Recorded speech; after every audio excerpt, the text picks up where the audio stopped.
Hello everyone. Last video में हमने पढ़ा था कॉन्ट्रैक्टर को जब सिंगल पेमेंट की जाती है एंटायर वर्क की, तो उसके लिए हम फर्स्ट एंड फाइनल बिल का यूज़ करते हैं जो कि फॉर्म नंबर 24 में बनाया जाता है।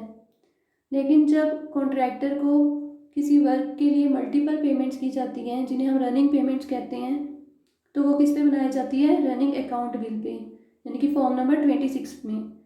तो इस वीडियो में हमें इसी बिल के बारे में पढ़ना है। रनिंग अकाउंट बिल का एक ओवरव्यू देखना है, क्या इसके पार्ट्स होते हैं, इसको बनाने के लिए हमें क्या क्या पता होना चाहिए। ये सब चीज़ें हमें इस वीडियो में कवर करना है ताकि हम नेक्स्ट वीडियो में जब सीखें कैसे रनिंग अकाउंट बिल बनाया जाता है वो आपको अच्छे से क्लियर हो जाए।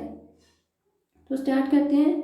आपको पता हो है रनिंग अकाउंट बिल का फॉर्म कौन सा होता है? Form number 26। फॉर्म नंबर आपको याद होना चाहिए। और इस फॉर्म के 3 पार्ट्स होते हैं। पार्ट 1 में होता है account of work executed, part 2 में अकाउंट ऑफ सिक्योर्ड एडवांस। हमने पढ़ा था लास्ट वीडियो में, जो सिक्योर्ड एडवांस का डिटेल्ड अकाउंट होता है वो फॉर्म नंबर 26A में बनता है और ये रनिंग अकाउंट बिल से अटैच किया जाता है। तो एज पार्ट 2 इसे अटैच किया जाता है। Part 3 memorandum of payments. तो ये 3 पार्ट्स होते हैं रनिंग अकाउंट बिल के।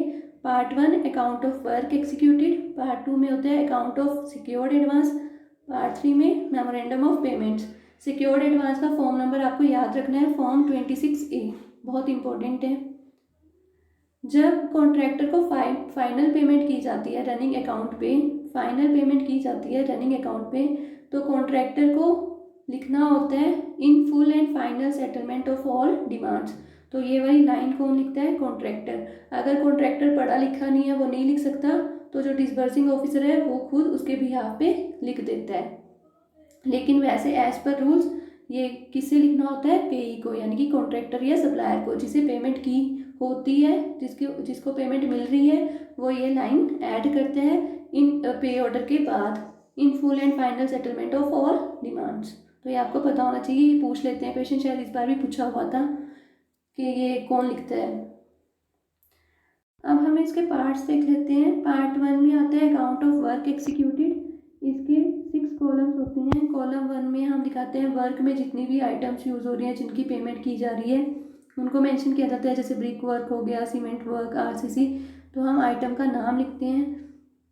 कॉलम 2 में हम यूनिट मेंशन करते हैं, जैसे cubic metre, square metre. Column 3 में हम उस आइटम का रेट मेंशन करते हैं, पर यूनिट रेट होता है ये। कॉलम 4 में हम अप टू डेट क्वांटिटीज़ दिखाते हैं, कितनी quantities up to date use हो चुकी हैं। कॉलम 5 में हम दिखाते हैं कि कितनी पेमेंट बनती है उस आइटम की। तो ये कैसे निकलती है? कॉलम 3 को जब हम कॉलम 4 से मल्टीप्लाई कर देते हैं तो हमें कॉलम 5 की वैल्यू मिल जाती है। और कॉलम 6 में हम दिखाते हैं सिंस प्रीवियस बिल कितनी पेमेंट बनती है। अगर कोई पुराना बिल था उसमें भी पेमेंट हो चुकी है उस आइटम की, तो हम उसे डिडक्ट करके सिंस प्रीवियस बिल की वैल्यू निकाल लेते हैं।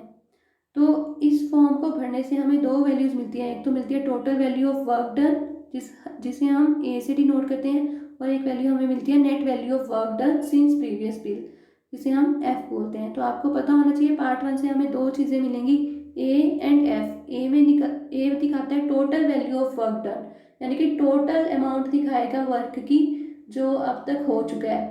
और एफ में दिखाता है net amount of work since previous bill. Previous bill की अमाउंट को माइनस कर दिया जाता है टोटल अमाउंट में से, तो हमें मिल जाता है net amount of work since previous bill. इसको बनाने के बाद हम बनाते हैं पार्ट 2, जिसे बोलते हैं सिक्योर्ड एडवांस। इसके 8 कॉलम्स होते हैं, इनको फिल करते हैं और तो हमें 2 वैल्यूज़ मिलती हैं। एक मिलती है total amount of outstanding secured advance, यानी कि टोटल अमाउंट मिल जाती है सिक्योर्ड एडवांस की, जिसे हम सी से डिनोट करते हैं। फिर हम इसमें निकालते हैं net amount of outstanding secured advance, यानी कि प्रीवियस बिल वाली हम माइनस कर देते हैं, तो उसे हमें नेट वैल्यू मिल जाती है सिक्योर्ड एडवांस की, जिसे हम ई से डिनोट करते हैं। तो आपको ये याद रखना है, ए किसको डिनोट कर रहा था? Total amount of work done. F denote कर रहा था net amount of work since previous bill. C denote कर रहा है total amount of secured advance outstanding. और ई डिनोट कर रहा है net amount of secured advance since previous bill. अब इसमें एक चीज़ और ध्यान रखनी है आपको, जो कॉलम 4 है वो मेंशन करता है फुल रेट, और कॉलम 7 डिनोट करता है रिड्यूस्ड रेट। सिक्योर्ड एडवांस का जो फुल रेट है वो कॉलम 4 में लिखा जाता है और रिड्यूस्ड रेट लिखा जाता है 7 में।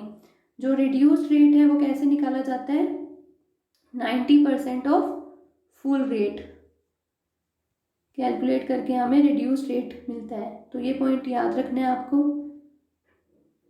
नेक्स्ट पार्ट होता है पार्ट 3, जिसे बोलते हैं मेमोरेंडम ऑफ पेमेंट। तो हम सबसे पहले इसमें आती है लाइन 1, जिसे बोलते हैं total value of work actually measured, यानी कि ए की वैल्यू पार्ट 1 से उठाई जाती है, यहाँ पे सीधा लिखी जाएगी। Total up to date advance payments, अभी तक हमने एडवांस पेमेंट की बात नहीं की, तो एडवांस पेमेंट में तो इसके 2 कॉलम्स होते हैं, ए और बी। प्रीवियस बिल में जितनी भी एडवांस पेमेंट दिया गया है वो, और सिंस प्रीवियस बिल यहाँ पे आ जाती है, जिसे डी से डिनोट किया जाता है, यानी कि डी डिनोट करता है advance payment since previous bill.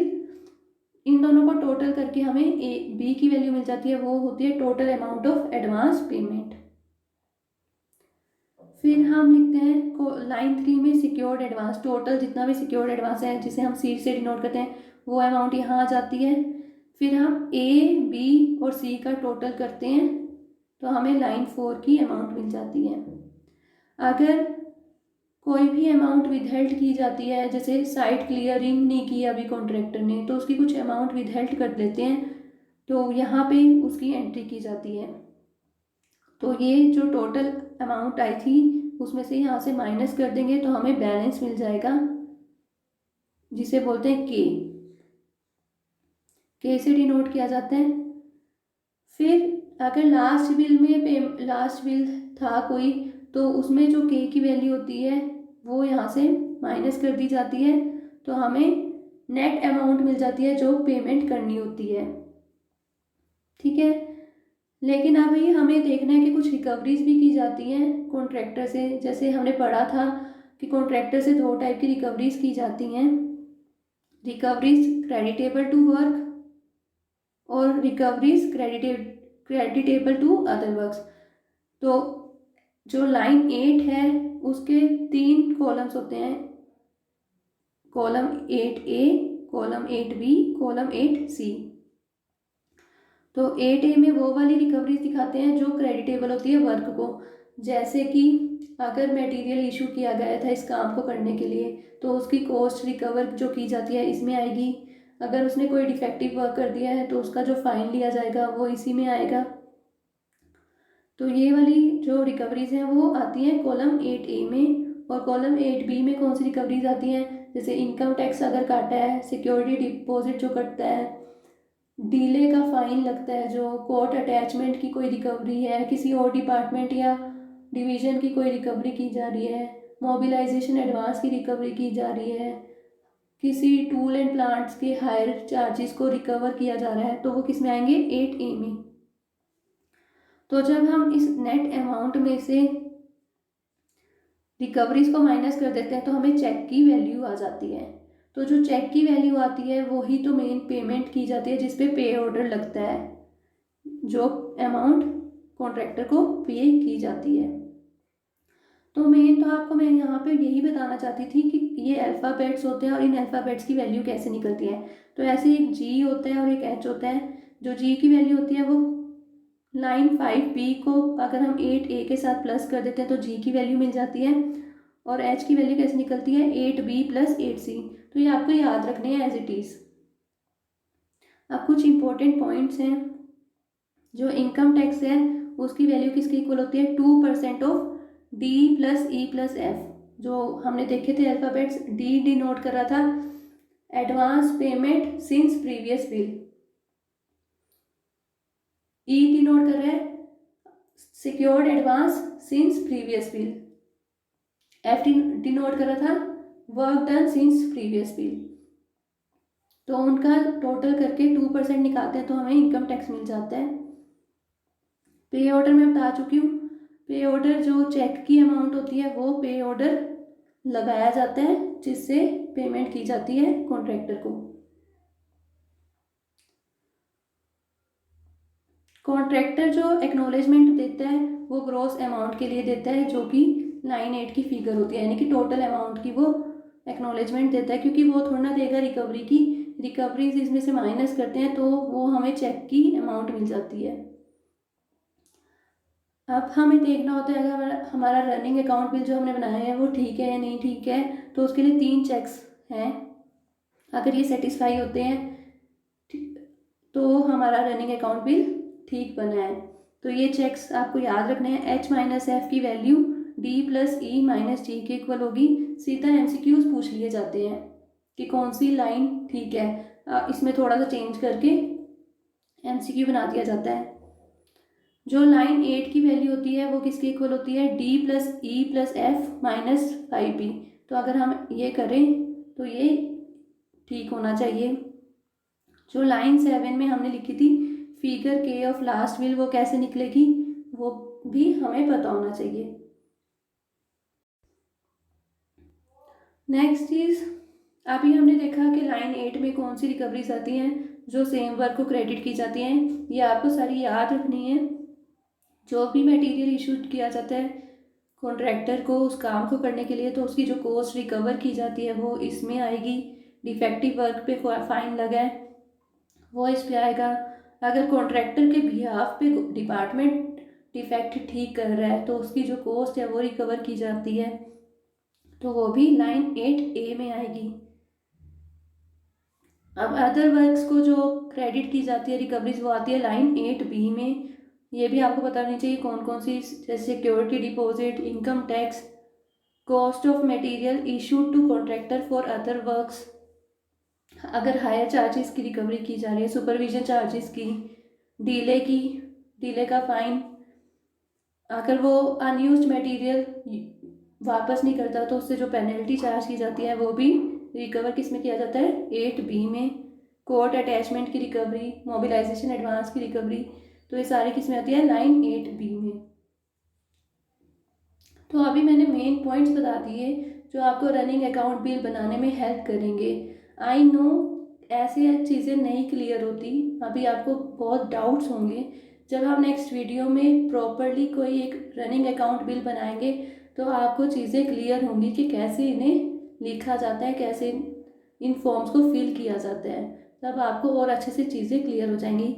ये वीडियो बनाने का ये पर्पस था, थोड़ा सा आपको आइडिया हो कैसे रनिंग अकाउंट बिल बनाया जाता है, क्या क्या उसके लिए आपको पता होना चाहिए, इसलिए मैंने इस वीडियो में आपको बताया है। इससे आपको MCQ सॉल्व करने में हेल्प होगी, क्योंकि रनिंग अकाउंट बिल बनाना SAS एग्ज़ाम में नहीं पूछा जाता, वो डिविजनल अकाउंटेंट ग्रेड एग्ज़ाम में पूछा जाता है, लेकिन MCQs इसके बेसिस पे आते हैं। तो अगर आपको रनिंग अकाउंट बिल बनाना आएगा तभी आप MCQ सॉल्व कर पाओगे। इसलिए नेक्स्ट वीडियो भी आप सुन लेना अच्छे से ध्यान से, लेकिन उसके पहले आप ये अच्छे से कर लेना। Thank you.